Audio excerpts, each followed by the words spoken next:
Welcome to all Super Education channel. So let us start today quartile deviation. Class 11th statistics measures of dispersion. Name of the chapter is ठीक है जी class 11th और chapter भी 11th है. आप अपनी 11th को 11th से coding वे में करते हुए लर्न कर सकते हो कि मेजर्स ऑफ डिस्पर्शन का जो चैप्टर हमारी क्लास 11th से रिलेटेड है टी आर जैन का. लास्ट क्लासेस में हमने प्रीवियस क्लासेस में बच्चे हमने कंप्लीट किया था रेंज. देखिए जो रेंज है जो इसका थर्ड क्वेश्चन था हमने उसको इंक्लूसिव से एक्सक्लूसिव सीरीज में कन्वर्ट किया था क्लास इंटरवल्स को, पर वहाँ पर हमने मिड पॉइंट्स भी फाइंड आउट किए थे. आपने पूरा क्वेश्चन एनालिसिस करना है अगर मिड पॉइंट्स की, क्योंकि जो ये रेंज का क्वेश्चन है ना यहाँ पर बच्चे हमें सिर्फ जो एक्स है वही वाला डाटा चाहिए होता है. फ्रीक्वेंसी को इग्नोर मारकर चलते हैं क्योंकि उसके फॉर्मूले में नेसेसिटी ही नहीं. सो अगर आपने थर्ड क्वेश्चन जो भी हमने प्रीवियस किया है मिड वैल्यूज़ की ज़रूरत नहीं है तो आपको no need to calculate it, ठीक है, क्योंकि हमारा टाइम वेस्ट होगा उसमें. बट हमें थोड़ी सी हैप्चुअल बननी होती है कि क्योंकि हमने मीन मीडियन के क्वेश्चंस किए होते हैं इसलिए हमने वो मीडियन भी फाइंड आउट कर दिया था. मैं एक बार थोड़ा सा दिखाती हूँ बच्चे आपको ये, ठीक है. यहाँ हमें ज़रूरत ही नहीं है इसकी, अगर ज़रूरत नहीं है तो हम क्यों कैलकुलेट करें. हाँ हम थोड़ा सा ये होता है कि जो इसका लुक वाइज पैटर्न है वो अच्छा लगता है कि हाँ भी इसके बाद का स्टेप क्या होता है हमेशा मिड वैल्यूज़ ही फाइंड आउट करते आए हम, तो हमें भी हैप्चुअल होते हैं कि वही हम निकाल देते हैं. पर आपको ज़रूरत नहीं है रेंज के क्वेश्चंस में, ठीक है. इसको मत फाइंड आउट करना, हमें एक्स सीरीज चाहिए प्लस फ्रीक्वेंसी. फ्रीक्वेंसी लिखनी जरूर है पर हमें नेसेसिटी नहीं है फ्रीक्वेंसी की भी रेंज के क्वेश्चंस में, याद रखना बच्चे. चलो आज हम स्टार्ट करें बच्चे अपना क्वार्टाइल डेविएशंस. देखिए टोटल आपके इस चैप्टर के मेजर्स ऑफ डिस्पर्शन के बच्चे कितने क्वेश्चन हैं, ऑलमोस्ट नहीं कन्फर्मली 22 क्वेश्चन है. लास्ट आपका 5th टॉपिक है लॉरेंज कर्व, अगर कुछ देर का मे भी नहीं, ठीक है. लॉरेंज कर्व का क्वेश्चन नहीं है. टोटल 4 टॉपिक से के दिए हुए जो कि स्टैंडर्ड डेविएशन लास्ट टॉपिक है आपका. हम बिल्कुल पूरी कोशिश करेंगे बच्चे कि कंप्लीट 22 क्वेश्चंस अपलोड कर दें. और ये बच्चे जो मैं चैप्टर रेडी कर रही हूँ आप सभी स्टूडेंट्स के लिए, किसी स्टूडेंट की मेरे पास रिक्वेस्ट आई थी. So this is the reason कि मेरे को हुआ कि हाँ भी स्टूडेंट्स को नेसेसिटी है इस चैप्टर की, उसी वे से मैं उसी कारण से ही बच्चे इसको, क्योंकि किसी ना किसी की सक्सेस के पीछे बच्चे कोई ना कोई रीज़न होता है. जब उस स्टूडेंट ने मेरे से किस चीज़ का क्वेश्चन पूछा था बच्चे, मीन डेविएशन का, ठीक है जी. वो बिल्कुल माइनर सी मिस्टेक कर गया था. क्या कर गया था, हम जब मीन डेविएशन में कैलकुलेशंस करते हैं तो एक्स के साथ मल्टीप्लिकेशन करनी है, उस स्टूडेंट ने बच्चे क्या किया फ्रीक्वेंसी के साथ मल्टीप्लिकेशन कर दिया बस. क्योंकि ज़रा सी भी कोई गलती हो जाए पूरा क्वेश्चन ही कहीं और चला जाता है, डिस्ट्रैक्ट हो जाता है बेसिकली, ठीक है जी. किसी स्टूडेंट की रिक्वेस्ट पे मैं चैप्टर रेडी कर रही हूँ, कंप्लीटली कोशिश करूँगी बच्चे विद इन 1 और 2 डेज 22 क्वेश्चन अपलोड कर सकूँ. फिर भी बच्चे किसी को किसी टाइप की कोई भी प्रॉब्लम है स्टैटिस्टिक्स में, 11th में आर्ट्स का स्टूडेंट है, कॉमर्स का है, या फिर बच्चे सीए कर रहे हो, अगर आप कर रहे हो या आपका एम है, मोटिव है 11th plus 12th class CA में, सीए फाउंडेशन कोर्स में 11th एंड 12th में जो भी आप सब्जेक्ट ऑप्ट करते हो एज लाइक इकोनॉमिक्स, मैथमेटिक्स, और वो तो आपके कंपल्सरी सब्जेक्ट्स होते हैं ना, अकाउंट्स, बिजनेस, तो जो भी बच्चे सब्जेक्ट लेते हो अगर आपका एम है कि आपने सीए बनना है, काइंडली आप सभी से रिक्वेस्ट है +1 का सिलेबस बहुत अच्छे से थॉरली करना एंड +2 का भी.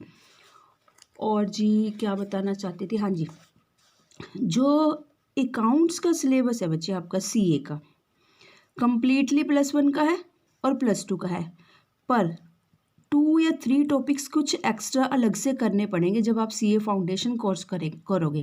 देखिए सीए फाउंडेशन क्या होता है, 3 ईयर्स में कंप्लीट होती है आपकी सीए. अगर आप +2 के साथ साथ +2 के बाद यानी कि बीकॉम के साथ साथ करते जाते हो. सबसे पहले बच्चे होते हैं फाउंडेशन कोर्स, फिर इंटरमीडिएटरी, फिर फाइनल, ठीक है जी. ध्यान रखना 3 ईयर्स का होता है. फाउंडेशन मतलब जैसे हम कहते हैं कि नींव रखना किसी की ना, इनॉग्रेशन करना, फाउंडेशन कोर्स बोलते हैं इसे. फिर है जी intermediatory course, after that final, ठीक है, 3 इयर्स में होता है। पर जो CA फाउंडेशन कोर्स है उन्हें पता है कि वो बच्चा +2 पास आउट होकर आया है, so this is the reason कि +1 और +2 का कंप्लीट सिलेबस होता है। बस इसमें न्यू कंसेप्ट क्या ऐड हो जाते हैं बच्चे आपके इसमें, कंसाइनमेंट, इन्वेंट्री एंड लॉ। ठीक है, फुल फ्लैश पेपर है इन तीनों के नहीं, लॉ तो देखो बिल्कुल ही totally new subject add on होगा आपके CA फाउंडेशन में, लॉज है जो।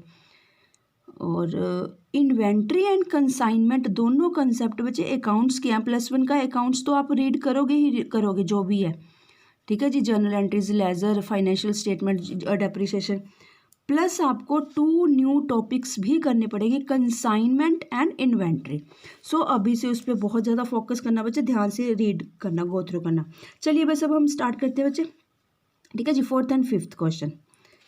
और एक बात और बच्चे क्या बतानी थी, अब आप ऑलमोस्ट +1 क्लास ख़त्म होने की उसी पे है, ठीक है जी, लाइन पे है। देखिए जब +1 में बच्चा स्टार्टिंग में एडमिशन लेता है तो उसको होता है कि मैं सीनियर क्लासेस में आ चुका हूँ, पर अब आप मोस्ट सीनियर क्लास में जाने वाले हो, प्रमोट होने वाले हो। तो काइंडली आप अपने सभी स्टूडेंट्स बच्चे +2 के बोर्ड एग्ज़ाम्स पर मेन फोकस करना कि जो +1 की तैयारी है, प्रेपरेशन है, हम क्यों करते हैं, सो दैट कि +2 में हमारे मार्क्स बहुत अच्छे से आ जाए। रीज़न बिहाइंड दिस कि हमें एडमिशन्स जहाँ जिस कॉलेज में चाहते हैं वहाँ मिल सके हमें, ठीक है जी। चलिए बस क्वार्टाइल डेविएशन कोफिशिएंट QD से डिनोट करते हैं, इसको रिप्रेजेंट करते हैं, और कोफिशिएंट को इसकी तरह CR नहीं लिखते, इसको कोफिशिएंट ऑफ QD लिखते हैं। देखिए वेरी इजी, वेरी सिंपल, ये दोनों ही रेंज के अंडर आते हैं। Range and quartile deviation range के अंडर कैसे आते हैं बच्चे, क्या बताना चाहती हूँ मैं, रेंज के अंडर मतलब स्प्रेड ऑफ वैल्यूज़ के अंडर आते हैं दोनों के दोनों फॉर्मूलाज।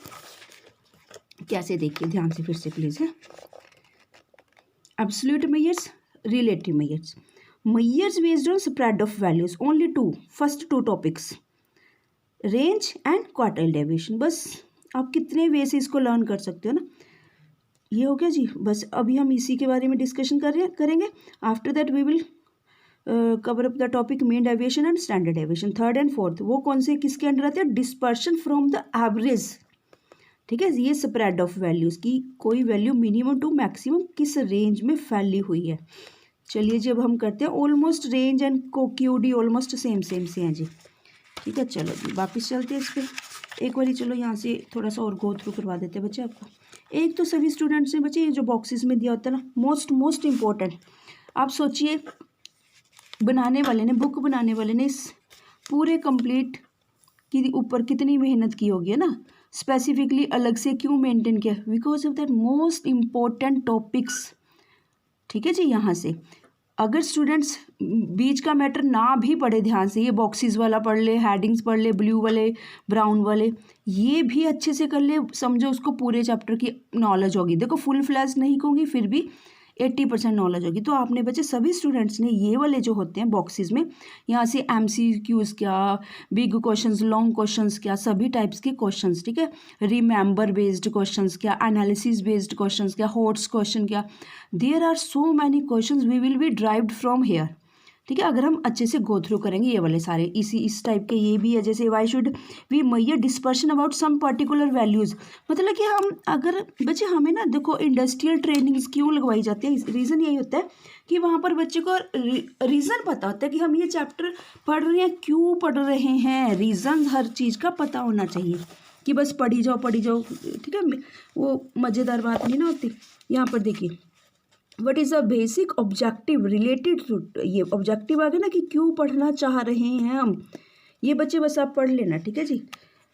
अच्छा जी, और क्या बतानी थी, हाँ जी, ये देखिए absolute and relative measures of dispersion, जो बारी बारी हम बात कर रहे हैं, आप बच्चे इसको ना आराम से पढ़ना, वेरी इंटरेस्टिंग चैप्टर, ठीक है। एब्सोल्यूट मेजर्स में वो कहते हैं कि सेम यूनिट्स वाली चीज़ें ही मैं लेकर चलता हूँ, किलोग्राम्स है तो सब कुछ किलोग्राम्स में ही होना चाहिए, रुपीज़ है तो सब कुछ रुपीज़ में, पूरे का पूरा डाटा मेरे पास रुपीज़ में ही अवेलेबल होना चाहिए, सेम यूनिट्स में। यूनिट्स क्या होते हैं, जैसे यूटिल्स, अपने इकोनॉमिक्स में पढ़ा ना, सेटिस्फैक्शन को हम यूटिल्स में मेजरमेंट करते हैं, लिक्विड चीज़ों को लीटर्स में करते हैं ना, लेंथ वाली चीज़ों को मीटर्स में करते हैं। तो ये कह रहा है कि एब्सोल्यूट कंप्लीट मेजरमेंट का मतलब है कंप्लीट यूनिट में, ठीक है जी। और रिलेटिव, नेम से देखिए रिलेटिव मिक्स, ठीक है, यहाँ पर मिक्स लेके चलेगा यूनिट्स ऑफ मेजरमेंट के। Relative measures of dispersion is known as coefficient of dispersion. ठीक है जी, फिर से बस थोड़ा सा यहाँ पर फिर से देखते हैं। अब बच्चे आपने भी क्या करना है, अपनी पेंसिल उठाकर ना आपने बच्चे क्या करना, मेरी तरह ही ना ऐसी पेंसिल के साथ देखिए खूब लिखिए पेंसिल के साथ अपनी बुक्स में, क्योंकि आपकी अपनी बुक्स पे जो भी कुछ लिखा है ना, जब भी आप कभी भी उठाओगे after 1 year 2 year competitive exams की तैयारी करने के लिए, आपको एकदम से सब कुछ रिकॉल हो जाएगा कि हाँ मैंने काम करते हुए क्यों लिखा था, रीज़न बिहाइंड दिस सब कुछ याद आ जाएगा। रेंज ब्राउन कलर में, फॉर्मूलास ग्रीन कलर में है, ठीक है, फॉर्मूलास का हेडिंग ग्रीन कलर में है, रियल में फॉर्मूलास, ठीक है जी, ये मजेंटा कलर में है। क्यों है, क्या कारण है, सब कुछ देखिए, पूरे के पूरे 5 टॉपिक्स को इन्होंने इसी वे में कवर किया हुआ है। देखिए रेंज बड़े प्यार से ध्यान से अच्छे से पढ़ना, फॉर्मूला पढ़ना, पूरी एक्सप्लेनेशन के साथ है, विद एग्जाम्पल्स भी है। पहले रेंज को देखते जाओ प्लीज़, आपको पूरे चैप्टर बहुत इंटरेस्टिंग लगेगा। आफ्टर दैट कोफिशिएंट, सबसे पहले हम हर एक टॉपिक का जो खुद का नेम है उनका, जैसे क्यूडी तो क्वार्टाइल डेविएशन फाइंड आउट करेंगे। आफ्टर दैट उसका कोफिशिएंट, कोफिशिएंट हमेशा किसकी बात करते हैं, रिलेटिव मेजरमेंट्स की, ठीक है, एब्सोल्यूट पूरी तरह नहीं, कुछ आसपास का बस की थोड़ा सा एरिया सा बता देता है कि हमारी जो डाटा है किस एरिया तक एग्जिस्ट करता है, पर कंप्लीट नहीं, रिलेटिव मेजरमेंट बताता है। देखिए ठीक है, कोफिशिएंट ऑफ रेंज सेकेंड। अब इसी का ही बच्चे अभी रेंज रेंज रेंज ही चल रहा है। अब क्या बताया गया यहाँ पर, calculation of range and coefficient of range for different type of series, individual series that is also called ungrouped data series. बच्चे याद रखना अनग्रुप्ड क्यों, क्योंकि हमने ग्रुपिज्म करी ही नहीं। ग्रुप्ड डाटा सीरीज तो कॉन्टिन्यूस सीरीज को कहते हैं। जब हम ग्रुपिज्म कर देंगे, ग्रुपिज्म क्या होता है, हमने कुछ डाटा को देखते हुए ग्रुप बना दिया कि हाँ भाई 5.6 इंचज से लेकर स्टूडेंट 6 फीट तक के वो 0 to 10 की कैटेगरीज में आएंगे, कुछ इस टाइप का ग्रुप बना दिया, ग्रुप्स क्रिएट कर दिए। देखिए यहाँ से फिर से बच्चे आप ए मेंशन कर लेना। अभी 3 टाइप्स की सीरीज के अकॉर्डिंग आपको फाइंड आउट, जो हम कर चुके बच्चे वही वाला है, बस थोड़ा सा फिनिशिंग टच दे रही हूँ यहाँ पर आपको। काइंडली आप सभी बच्चों ने क्या करना है, जैसे जैसे इलस्ट्रेशन निकालते हो क्वेश्चंस भी बच्चे फाइंड आउट करने की कोशिश करने। अगर फिर भी कोई प्रॉब्लम रहती है, मेरे को जस्ट जैसे अभी एक स्टूडेंट ने किया था, क्लिक खींची और मेरे को भेज दिया कि मैम प्लीज़ ये सॉर्ट आउट नहीं हो रहा, सॉल्व नहीं हो रहा, प्लीज़ आप करके दे दीजिए। ठीक है, तो मैं पूरी अपनी तरफ से फुल एफर्ट्स करूँगी कि आपको सॉल्व कर सकूँ या बता सकूँ कि कहाँ कहीं प्रॉब्लम है आपकी। नेक्स्ट देखिए जी, रेंज एंड ग्रुप्ड डाटा।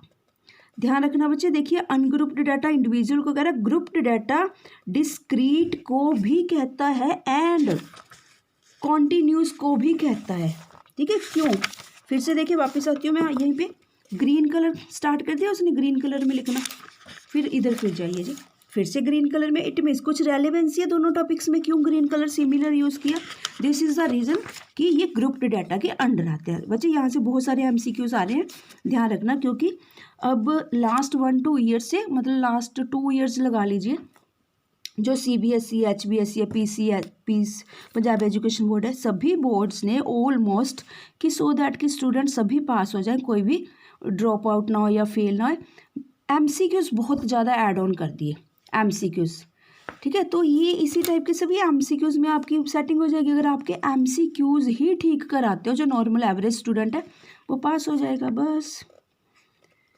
ठीक है जी, डिस्क्रीट सीरीज को भी ग्रुप्ड डाटा बोलते हैं, ये फ्रीक्वेंसी एरेज बोलते हैं। फ्रीक्वेंसी आपको पता है F चला आ जाता है जहाँ पर, हम उसको डिस्क्रीट, ये वही वाले बच्चे फॉर्मूला जी सब कुछ ध्यान से देखना, यही वाला नोट जो हमने भी कहा था कि लिख देना नीचे, क्योंकि वो कंसीडर नहीं करता जब रेंज फाइंड आउट करता है। देखो कितनी खूबसूरती से बड़ी ब्यूटिफिकेशन के साथ लिखा हुआ है। आपने भी प्लीज़ सभी स्टूडेंट्स ने इकोनॉमिक्स, देखिए इकोनॉमिक्स मिक्स सब्जेक्ट है, जितनी थ्योरी इंपॉर्टेंट है उतने न्यूमेरिकल्स इंपॉर्टेंट है, जितने न्यूमेरिकल्स इंपॉर्टेंट है उतनी थ्योरी। तो सभी ने आपने ये कंप्लीट सब्जेक्ट को थॉरोली पढ़ना है, सभी न्यूमेरिकल्स भी फाइंड आउट करने हैं, कंप्लीटली थ्योरी भी पढ़नी है, और 100% रिजल्ट आता है इकोनॉमिक्स सब्जेक्ट का। ठीक है जी, ये भी फाइंड आउट करने की कोशिश करना, फिर भी नहीं निकलता तो मेरे से प्लीज़, मैं हर टाइम अवेलेबल रहूँगी आपके लिए, आपकी हेल्प करने के लिए। बिल्कुल आपका लास्ट टाइम पीरियड है, ये मत सोचना कि सरकार आपको ऐसे ही प्रमोट कर देगी एजुकेशन बोर्ड, ठीक है, पोखरियाल जी एजुकेशन मिनिस्टर जी, नहीं बच्चे। देखो किस बेसिस पे पास करेगी, आप ये सोच के देखो ना, आपकी जजमेंट इवैल्यूएशन कैसे होगी कि किसी स्टूडेंट को कितना कुछ आता है ना। या तो देखो ऑफलाइन या ऑनलाइन पेपर तो होएंगे ही, किसी भी वे में हो जाए। ये कंटिन्यू सीरीज का आ गया। चलिए बस ये हो गया जी, ठीक है, देखते जाइए। ये आपका कंटिन्यू सीरीज के अकॉर्डिंग है। देखिए यहाँ पर भी उन्होंने, ठीक है, हमने वहाँ मिड वैल्यूज बिल्कुल ज़रूरत नहीं, देखिए इतना बढ़िया सा बॉक्स बना रखा है, बस mid values directly find out की, यहाँ से एफ लिख देखो कि एफ लिखना थोड़ा सा अच्छा लगता है, नहीं तो आधा अधूरा सा क्वेश्चन लगता है, जबकि हमारे काम का नहीं है, यूजलेस है ये, हमें ज़रूरत ही नहीं है, देखो कहीं काम आया नहीं आया, बट लिखेंगे हम, अच्छा लगता है लिखा। ये रेंज होगी सी आर आ गया जी, ठीक है, दिस इज द आंसर। और नेक्स्ट लास्ट में बच्चे हर टॉपिक के मेरिट्स एंड डीमेरिट्स गिवन होगी, और उसी के अकॉर्डिंग देखिए यहाँ पर भी एक एक दो क्वेश्चन फिर से दे रखे हैं, सो दैट बच्चे उसी टॉपिक के साथ उसकी प्रैक्टिस करते जाए। अब चलते हैं जी मेजर्स ऑफ डिस्पर्शन के रेलेवेंसी में रेंज की मेरिट्स एंड डीमेरिट्स। रेंज की अगर डीमेरिट्स थी तो इसी कारण क्यूडी आया, क्वार्टाइल डेविएशन आया, ये बात ध्यान रखना बच्चे, देखिए ठीक है। डीमेरिट्स जरूर पढ़ना है बच्चे, दो दो तीन तीन है इनकी जरूर रीड करनी है, आपको बहुत अच्छा मजा आएगा। जो स्टैटिस्टिक्स है आप कभी भी देखना बच्चे, जो साइंटिस्ट वगैरह होते हैं या अब्रोड वाले काफ़ी एजुकेटेड पर्सन होते हैं, उनका ही फेवरेट सब्जेक्ट होता है स्टैटिस्टिक्स। वो पीएचडी वगैरह भी करते हैं इसमें, रिसर्च वर्क करते हैं, स्कॉलर्स होते हैं वो ऑलमोस्ट। अब चलते हैं जी सेकंड कंसेप्ट की तरफ। सेकंड को भी आपने ऐसे ही गो थ्रू करना, ठीक है जी। ये फॉर्मूला आ गया Q3 माइनस Q1। सबसे पहले रेंज का formula quartile, Q1 Q2 Q3, तीन चीज़ें हम यूज़ करेंगे इसमें। कैसे क्वार्टाइल, देखिए ये लाइन है, मैं चाहती हूँ क्वार्टाइल क्वार्टर से बना, क्वार्टरली फीस देते हो ना आप आफ्टर 3 मंथ, ये एक लाइन है। अगर मैंने इसको 4 पीसीज में बांटना है, जैसे हैंकी होता है, रुमाल होता है, ये एक राउंड रोटी होती है, उसको 4 पीसीज में काटना होता है, उसी में हमने इसके 4 पीसीज करने हैं क्योंकि क्वार्टाइल है। तो देखिए मैं टिक कितनी बारी लगाऊंगी, 3 बारी, 1 2 3, पर पीसीज तो 4 आ गए ना मेरे पास, 1 2 3 4। बस बच्चे इसलिए कन्फ्यूज़न मत क्रिएट करना कि क्यों क्वार्टाइल का मतलब होता है Q1 Q2 Q3 Q4, नहीं, Q1 Q2 Q3, this is Q1 Q2 Q3, हमेशा याद रखना, ठीक है बच्चे। ये चीज़ एनालिसिस करना और भी खूब रीड करना बुक्स, ठीक है जी। ये कोफिशिएंट ऑफ क्वार्टाइल हो गया। और जी अब डिफरेंट टाइप, फिर से वही वाली बात स्टार्ट होगी, ठीक है जी। तो स्टार्टिंग का बुक को बहुत अच्छे से गो थ्रू करनी है, उससे आपको पता लग जाता है कि पब्लिशर है, राइटर है जो बुक का, वो किस वे में जा रहा है, ठीक है। उसके मतलब कि उसका करैक्टरिस्टिक्स पता लग जाता है कि हाँ भी उसने हर चीज़ को किस वे में कोडिंग सिस्टम में रिलेट करके कोरिलेट करके बनाया है चैप्टर, ठीक है जी। ये क्या हो गया, डिफरेंट टाइप की सीरीज़ में स्टैटिस्टिकल सीरीज़ भी बोलते हैं इसको।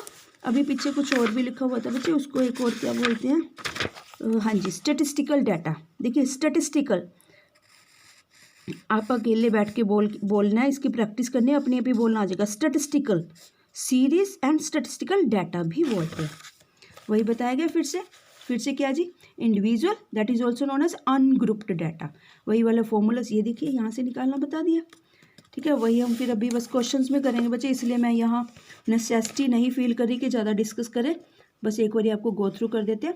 फॉर्मूलाज आ गया, फॉर्मूलाज ये है, कोफिशिएंट ये है, याद रखना अगर उसने कोफिशिएंट कह दिया डायरेक्टली कैलकुलेट करने के लिए क्वार्टाइल डेविएशन का, बच्चे खुद अंडरस्टूड है Q3 Q1 तो फिर भी चाहिए, यानी कि हमें QD तो फिर भी निकालने ही पड़ेंगे, यानी कि क्वार्टाइल डेविएशन 3 Q3 और Q1 फाइंड आउट करने पड़ेंगे, ठीक है।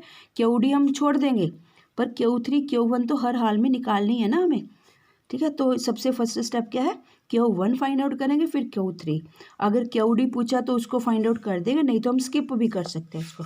चलिए बस ठीक है जी, ये देखिए यहाँ पर नेक्स्ट देखते जाइए। काइंडली बच्चे आप बहुत प्रैक्टिस करो रफ कॉपी के ऊपर, जितना मैक्सिमम टू मैक्सिमम उतना बच्चे निखार आएगा हर सब्जेक्ट में, हर क्वेश्चन में। ठीक है जी। अभी हम डिस्कस करते हैं कि कैसे क्यों कैसे किया जाता है। ये जो बच्चों को कन्फ्यूजन होती है बहुत ज़्यादा इस चीज़ में, n+1 ये आधी अधूरी सी आइटम कैसे लेते हैं, ठीक है, ये अभी मैं डिस्कस करती हूँ क्वेश्चन के साथ ही। यहाँ से बस आप जस्ट एक बारी देख लीजिए। ये फिर हमारी नेक्स्ट सीरीज आ गई ग्रुप, जिसमें डिस्क्रीट सीरीज या फिर फ्रीक्वेंसी एरे भी बोला जाता है। एरे आप एरे करते हो ना, वो रोज एंड कॉलम्स करते हो, उन्हीं को ही बच्चे ये चीज़ बोला जाता है, रोज एंड कॉलम्स। ठीक है, आप मैट्रिक्स करते हो, एरेज करते हो मैथमेटिक्स में। चलो बस बच्चे ये लास्ट एक बार फटाफट से गो थ्रू कर देते हैं। ठीक है जी, ये हो गया आपका यहाँ तक। फिर नेक्स्ट देखिए। ठीक है जी, बस यहाँ तक बता देते हैं बच्चे, फिर नेक्स्ट लेक्चर में बताएंगे कंटिन्यू सीरीज के साथ। ठीक है, ये आपके क्वेश्चन हो गए। चलो अब हम करते हैं जी अपना question. Very simple, very easy question, खूब प्रैक्टिस करनी है। क्यूडी फाइंड आउट करना है and coefficient of QD. Given क्या है बच्चे, हमारे पास 9 वर्कर्स है, उनकी सैलरीज गिवन है रुपीज़ में। फर्स्ट वर्कर की अगर 9 वर्कर्स हैं, ऑब्वियस बात है बच्चे, अंडरस्टूड है कि फर्स्ट वर्कर की सैलरी क्या है 170 रुपीज़, सेकेंड वर्कर की है 82 रुपीज़।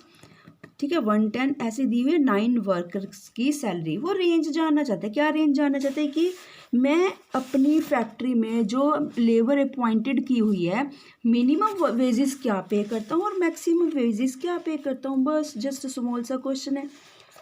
यहाँ देखिए जी बच्चे, यहाँ से जब Q3 Q1 Q3 find out करना है, जब भी देखिए क्वार्टाइल डेविएशन के क्वेश्चंस करने हैं बच्चे, सबसे first rule, arrange the data in ascending और डिसेंडिंग। ठीक है, वैसे हम ऑलमोस्ट असेंडिंग में ही अरेंज करते हैं, पर असेंडिंग या डिसेंडिंग। असेंडिंग क्या बोलते हैं, स्मॉलेस्ट टू बिगेस्ट। ठीक है, उसको असेंडिंग ऑर्डर बोला जाता है। अरेंज किया, N9 गिवन भी है, यहाँ से N9 गिवन है, यानी कि टोटल नंबर ऑफ वर्कर्स कितने हैं 9।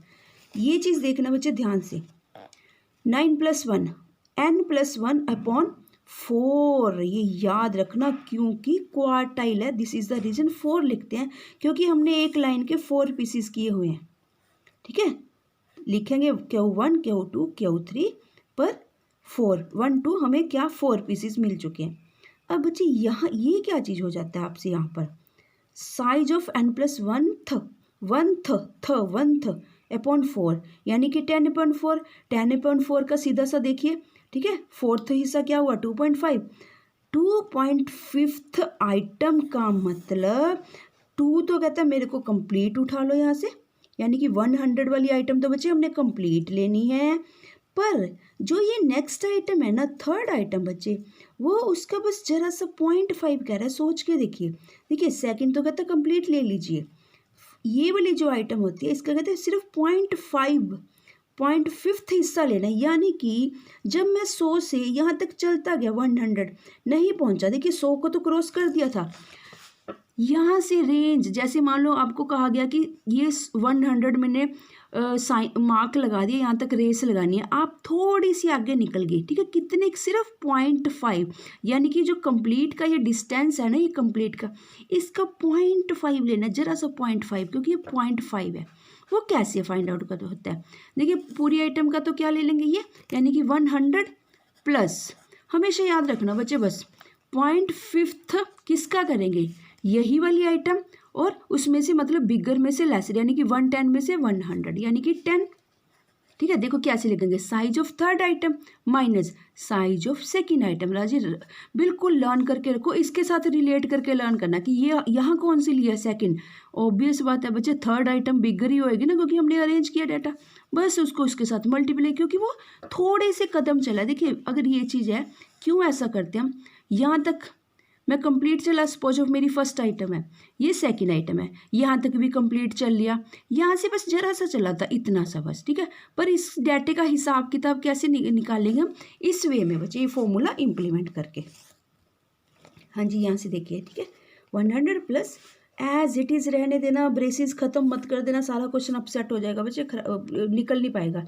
इसका देखिए क्या है, 10 है, 10/10। ठीक है, इसका रिमूव कर दिया बेसिकली हमने, हमारे पास फिर क्या रहा 5, बस 5 लगा देंगे। चलो जी नेक्स्ट वैसे ध्यान रखना Q1 है ये हमारे पास Q1, ठीक है। ये Q1 की वैल्यू हमने एक्यूरेट करके सेट कर ली।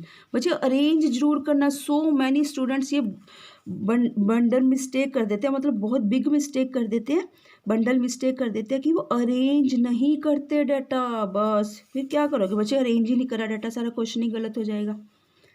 ठीक है जी। Q3 बच्चे, Q3 में बस ये याद रखना, ठीक है।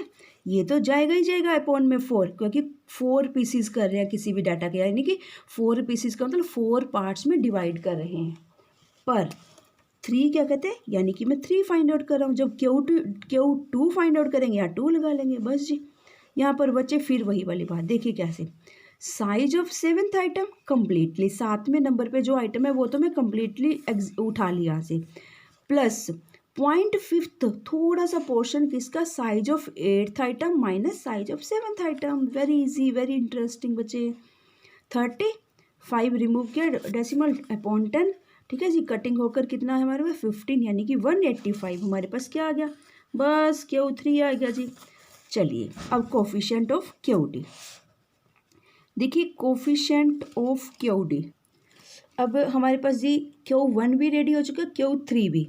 सबसे पहले बच्चे कभी कुछ भी फाइंड आउट करना है, उसका फॉर्मूला अपने पास साइड में लिख के रखना है कि फॉर्मूला में क्या क्या चीज़ रिक्वायर्ड है।